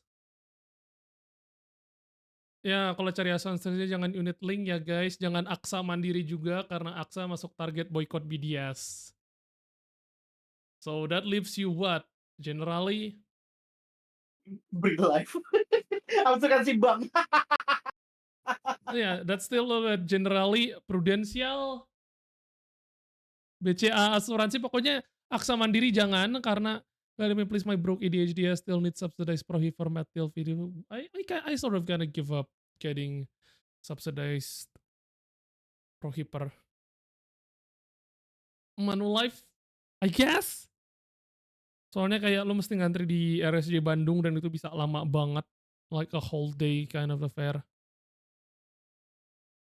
Ya, Prudential, pokoknya jangan Aksa, jangan itu sama yang tadi dibilang Krisma, they both suck. Prudent katanya bermasalah, Prudent mah tergantung agen. I'll be fucking real.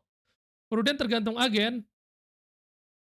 Kalau agen lu bagus ya you got decent insurance, tapi kalau agen lu ass ya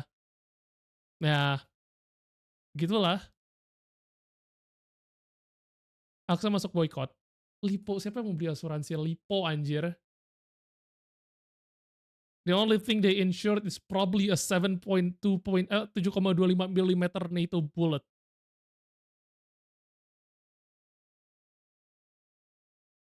Kayak, "Oh lu sakit, here's a fucking clock."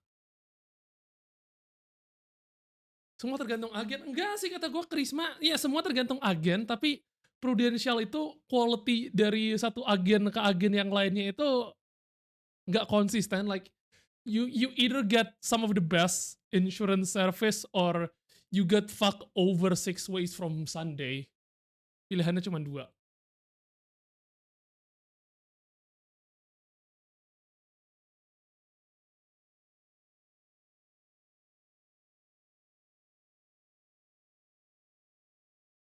You know, it's the little things like that.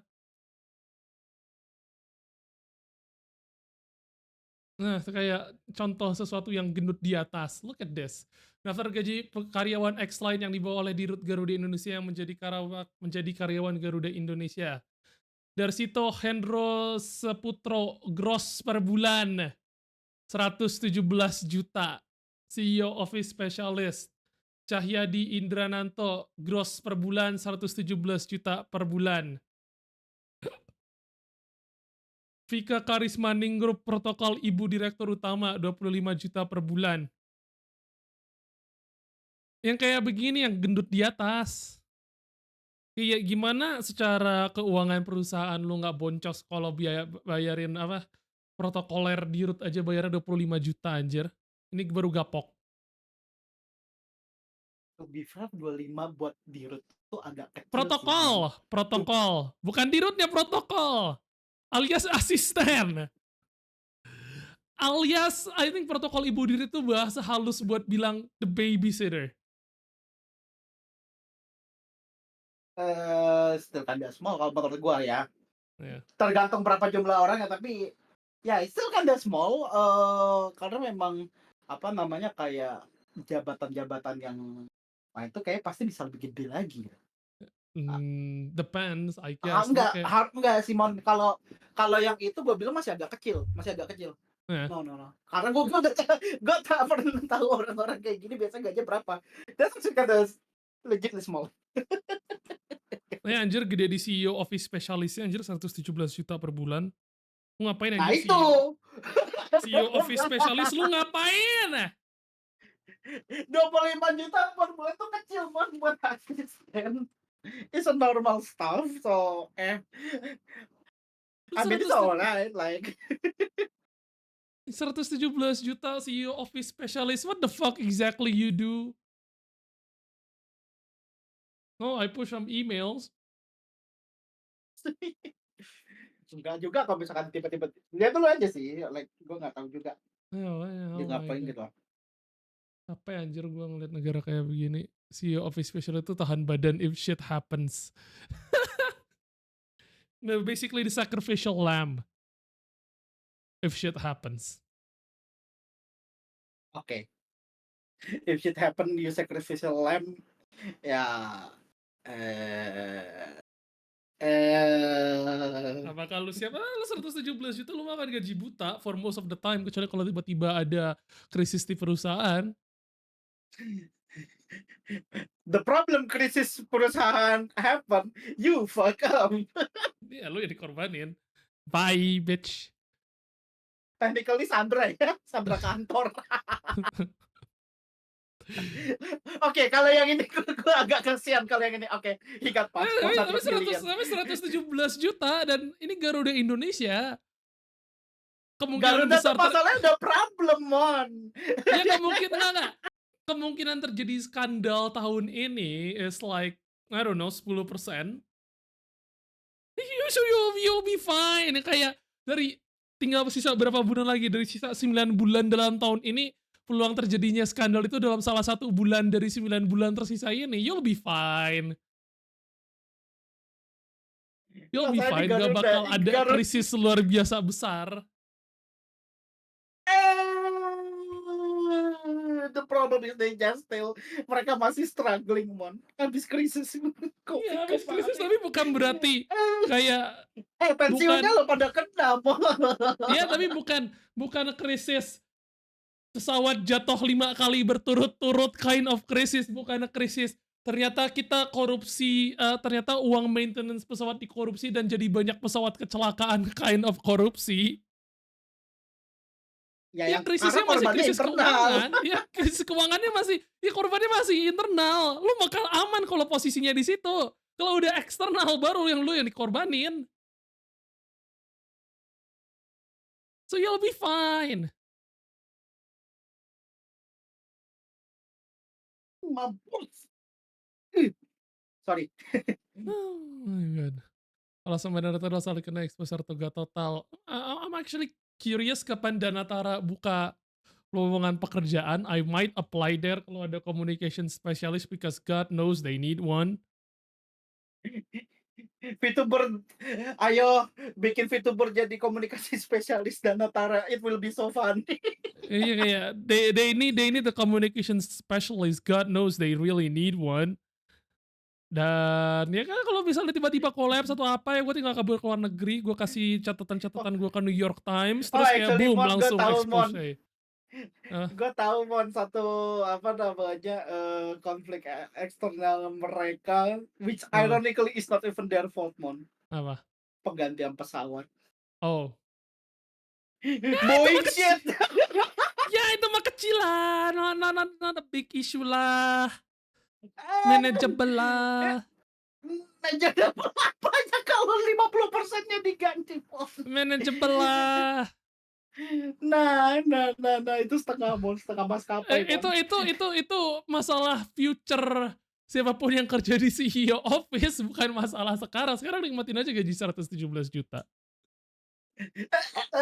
That's their future them problems. Still could be worse.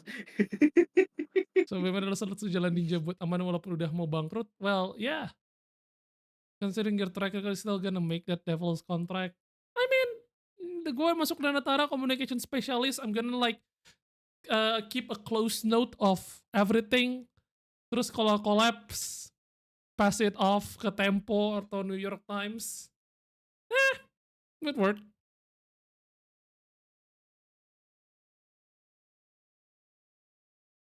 Ya kan banyak pesawat Garuda itu kan Airbus yang udah ya tua, terus kayak digantinya sama Boeing dan Boeing that was happen. that was a kinda a big mistake in retrospect ganti ke Boeing. Tapi ya lu udah keburu beli pesawat jadi ya mau diapain lagi anjir.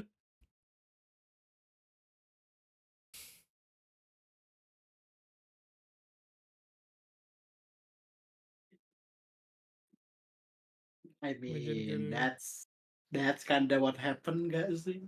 ya itu kan in hindsight nggak ada yang nyangka kalau Boeing sehancur itu.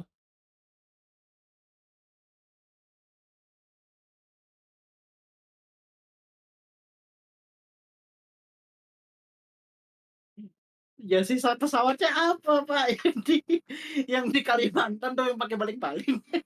Iya.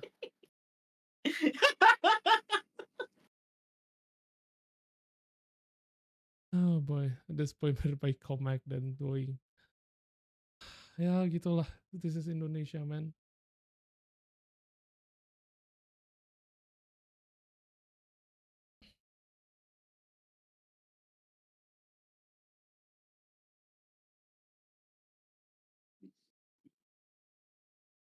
Saya ketika dia naik pensil selama 2 jam.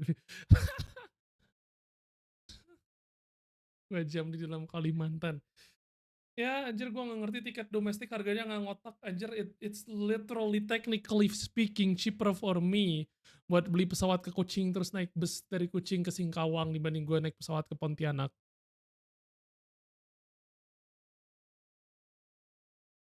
It's kind of a problem.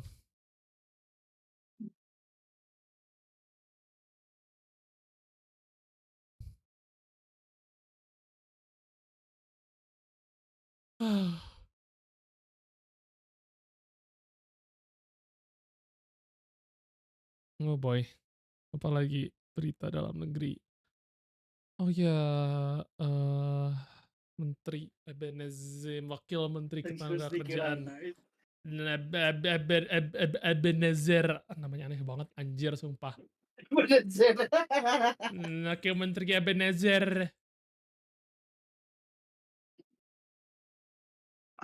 God damn it. name sounds like made up as fuck.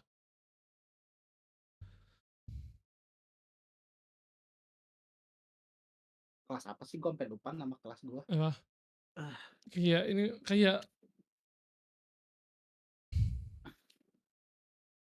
Justice it's in Court apa? genuinely delusional anjir, kayak dia mikirnya kayak ya lapangan pekerjaan di Indonesia masih aman. Man, the reality is that I don't know. Lebih murah beli tiket Tapi Chinese SG alhamdulillah plus kemarin ke sih kalau Batam. kita ngomongin tiket ya, Heeh. kebijakannya Prabowo kemarin cukup neken sih. Iya, Dan gua nggak salah satu yang kebantu. tetap nggak menolong. Masalahnya sekarang aftur mahal, spare part pesawat mahal. Solusinya apa? Nah, Tax holiday buat pengusaha maskapai penerbangannya. Siapa yang diuntungin anjir? Bukan subsidi tiket. Kalau subsidi tiket kan kita yang ngerasain subsidinya. Kalau tax holiday yang ngerasain bukan kita lah anjir. That's like the kind of the problem sama kebijakan itu. Kayak lu bisa daripada subsidi apa kayak tax holiday buat tiket pesawat, kenapa nggak hidupin lagi tuh teman bus yang kena efisiensi?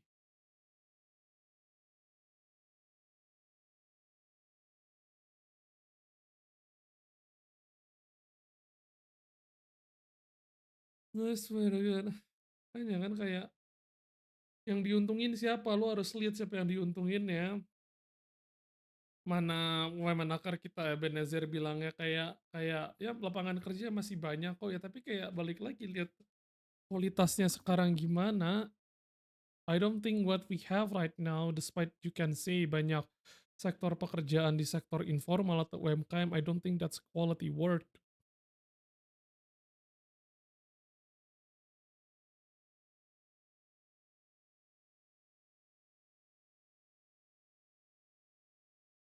Itu kayak, I don't know, 10.000 tambah yang Yamaha, tambah e-fishery, tambah nanti Tokopedia nyusul. Tokopedia is dead by the way, if you guys first time hearing this rumor, not technically rumor, but like the plan. Ya Tokopedia bakal dimatiin tahun ini. We'll see. Paling habis lebaran.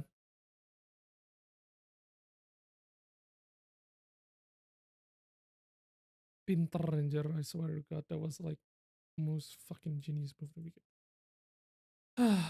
Nanti tambah layoff dari Tokopedia.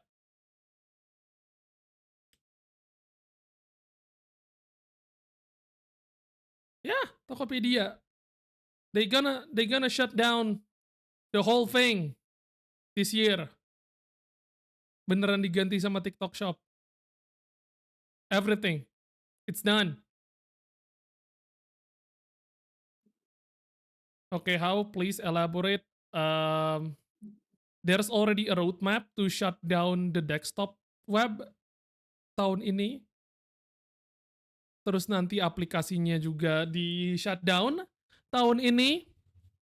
Tools-tools internal Tokopedia semua udah dimatiin. Yang dulu ngembangin tools-tools internal Tokopedia at system inventory system CMS udah kena layoff way dari tahun lalu. Semuanya udah pakai sistem TikTok. Tinggal matiin platformnya aja sekarang lah. Dan beberapa seller udah dikasih itu kayak, hey, move your shit to TikTok Shop now. So yeah, it's that. It's that. Paling habis lebaran.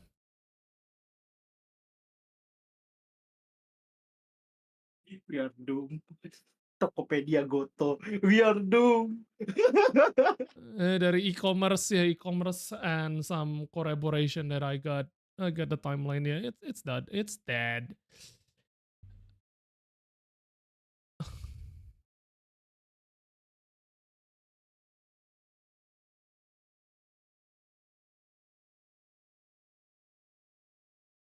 I don't know what's the plan. Kayaknya TikTok Shop bakal dipisah jadi aplikasi sendiri.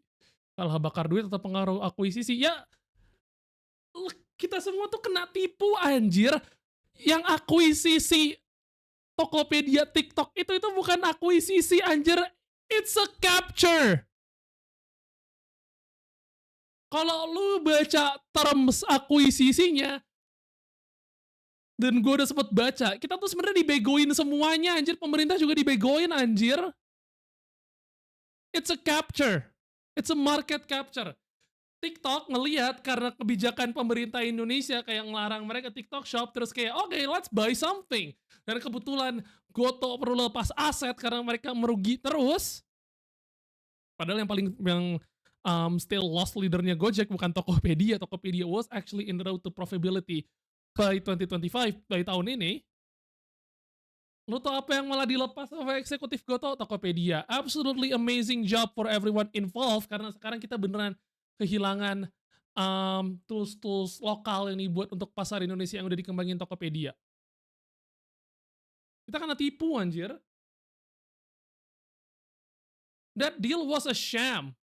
At this point kalau Temu diem masuk Indo, gue gak kaget sih. Hehehe. Hehe. Kata siapa enggak? Kata siapa enggak? Hehehe. Hehehe. Kata siapa enggak, you got fooled. Sekali lagi ntar nanti banyak yang kagok. Oh, katanya Temu gak jadi masuk. Mana jadi masuk?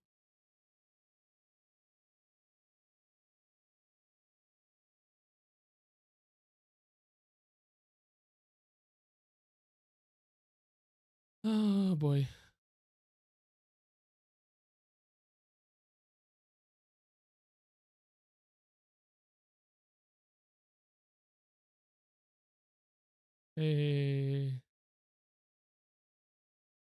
Q2, Q3 lah. Jadi itu barang Q3. Iya makanya kan kayak banyak yang bilang, ini pasti pengalian isu ini pasti pengalian isu ini. Enggak, ini negara terlalu bodoh aja jadi banyak masalah anjir. It's a series of never ending problems. Kayak lu lihat susunan nama kayak, ntar lihat aja. Sekalinya susunan nama orang-orang direktur Pertamina yang baru diumumin, kalian juga bakal kaget anjir, it's trash in, trash out. Digantinya sama-sama orang Gerindra juga, jadi ya sama aja anjir. Ntar paling ada kasus korupsi lagi. Unfortunately.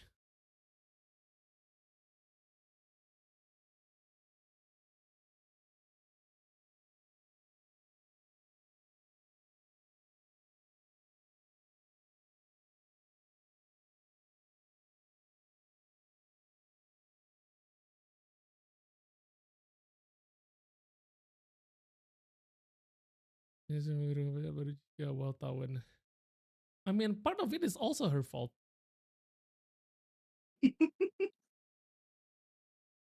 Sekarang bom-bomnya aja meledak semua, deindustrialisasinya langsung kerasa dampaknya. Reaksi pasar terhadap dana Tara dan program di mana BI harus beli surat utang negara demi mendanai program rumah subsidi. Orang-orang Ramadan kayak biasanya pengeluarannya banyak sekarang berkurang, kayak it's a signing off efisiensi.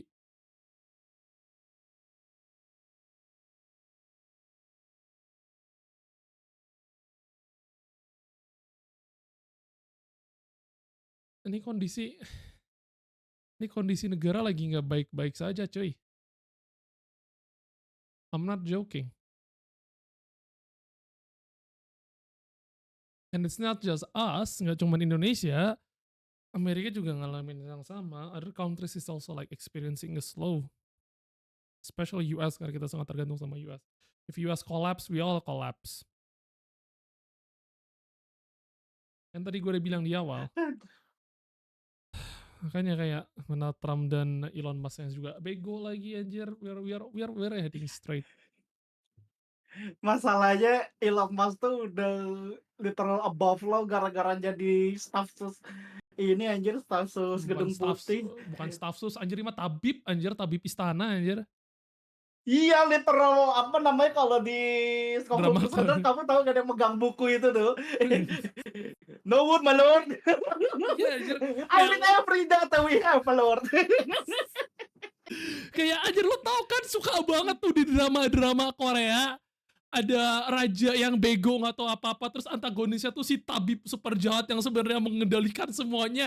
Yeah, that's Elon Musk right now. Dia tabib istana anjir. Tapi tabib istana juga bego to be fair. Ya masalahnya Enggak. dua-duanya apa? Yang satu jahat tapi apa? Yang satu jahat dan bego, satunya lebih jahat dan lebih bego. Karena otaknya udah rusak karena kecanduan ketamin.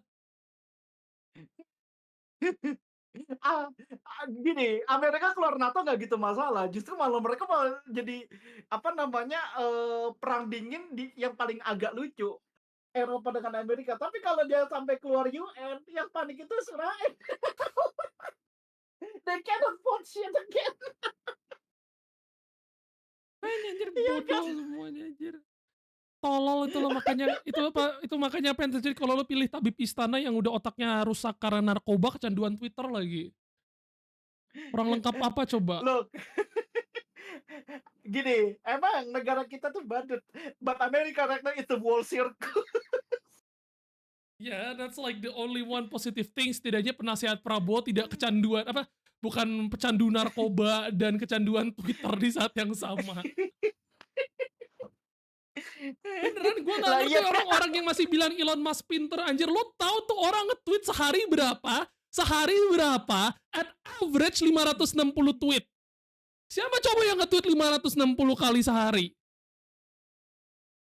Yang katanya masih CEO Twitter, masih CEO SpaceX, masih CEO Tesla, terus kerja di pemerintahan juga, tapi punya waktu buat nge-tweet 560 kali per hari at average. And I turned it into poor was bad. Staff susnya aja. Gini. Seenggaknya what worse can happen? Aku nggak mau nggak mau ngejing soal Deddy Corbuzier, tapi it's not Elon Musk level of fuck up. Iya, No one gonna reach level that iya shit. kayak Deddy Corbuzier punya emotional issues karena dia karena dia overdosis TRT. Udah itu doang. That's like the only negative shit about him. He injected so much testosterone into himself, it caused emotional issues.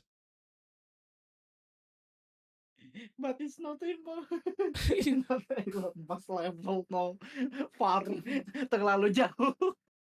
Kayak Elon terbuka kok soal konsumsi ketamin. A lot of people in the Silicon Valley, the CEOs, they consume ketamine. I'm pretty sure kayak 60% dari orang-orang Silicon Valley itu sebenarnya otaknya rusak anjir. Kecanduan narkoba semua, literally. Because they did the power, mereka butuh bangun terus. Karena mereka sigma grindset terus perlu obat yang bisa membantu mereka sigma grindset, ya udah konsumsi ketamin terus jadi ketagihan terus otaknya rusak.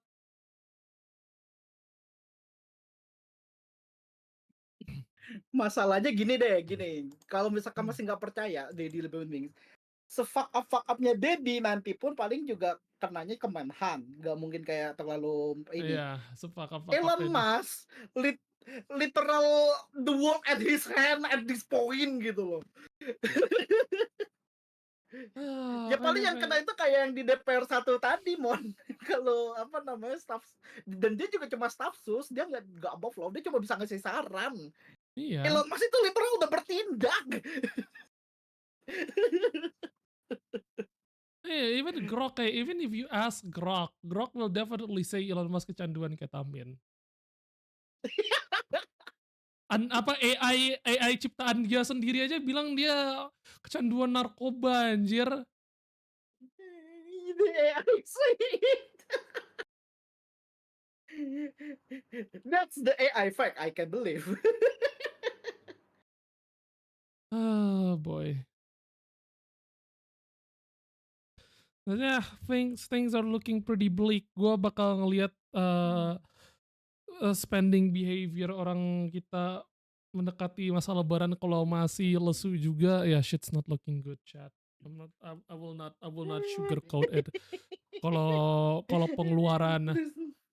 pengeluaran spending mendekati lebaran masih lesu, shit's not looking good. Ya. Kayak separah-parahnya pandemi kemarin, sebenarnya pengeluaran tuh mendekati lebaran masih pada jalan loh. Terucap apa namanya abis lebaran tuh nggak lama pengeluarannya spendingnya buat ke rumah sakit buat check up semua. Iya anjir.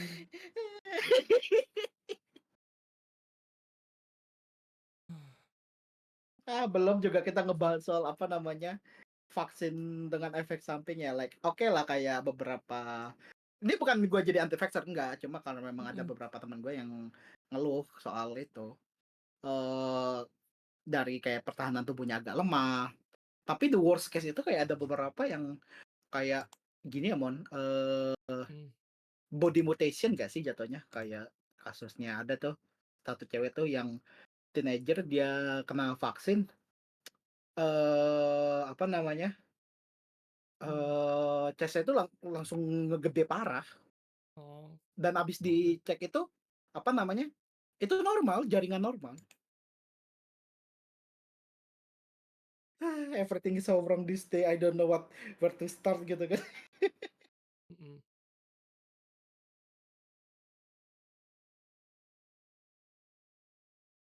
Aduh capek gue anjir, let's see what we can rate anjir, gue udah mau udahan. Capek. Padahal baru 2 jam loh kita ngomong. Tapi 2 jam hari ini tuh langsung dihajar bertubi-tubi anjir. Nanti apa namanya kalau soal KUHAP gue yang jelas bakal ikut sih, like that's Iya, really important law right there. iya gue nunggu siapapun memberikan gue bocoran lewat WA seperti biasa. Gue mendapatkan tiba-tiba ada ilham aja dari WA, tiba-tiba PDF RKUHP. Oh, thank you. Sayangnya masih belum mendapatkan ilham. So, I guess it's only a matter of waiting. We're in the waiting game right now. Kita tunggu saja kapan ilham itu turun. Ilham dalam artian undang-undang via WA or somehow ada media yang dapat itu. Iya. Infokan PDF udah WA nggak apa-apa kakak. Iya anjir gue nungguin. Gue udah bilang ada nggak forwardan WA-nya naskah akademiknya aja gue juga nggak apa-apa dulu. Yang penting gue ada sesuatu buat cover lah materi anjir. Nope. No luck on that front. So guess we'll have to wait.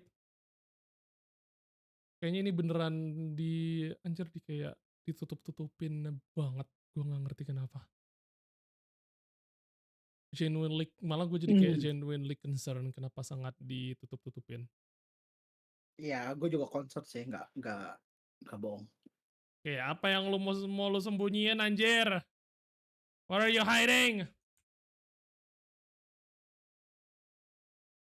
Yang dia ada di publik aja kayak RUU TNI aja udah kacau, apalagi yang itu. Ah udahlah. Anyway, thank you Namine buat mampir. We gonna rate my Faye. Am I spelling her name right? Ya, Miu or Faye. Miu Faye. Masa kalau ini pahalanya mantap karena sebelumnya hampir dari segala sisi. Iya sih, kayak I guess that's the only good thing.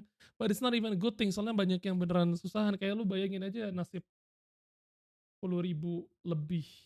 At this point gue gak tahu berapa puluh Hey, ribu yang di seenggaknya PHK. Kalau lu secara akumulatif hitung, malah ASN ada lagi yang kena sekarang karena efisiensi. It's not, masih belum selesai. Masih ada ronde-ronde PHK di beberapa KL. Di tengah bulan puasa kayak begini atas nama efisiensi. Ya lu bayangin aja bebannya gimana, beratnya gimana buat semuanya.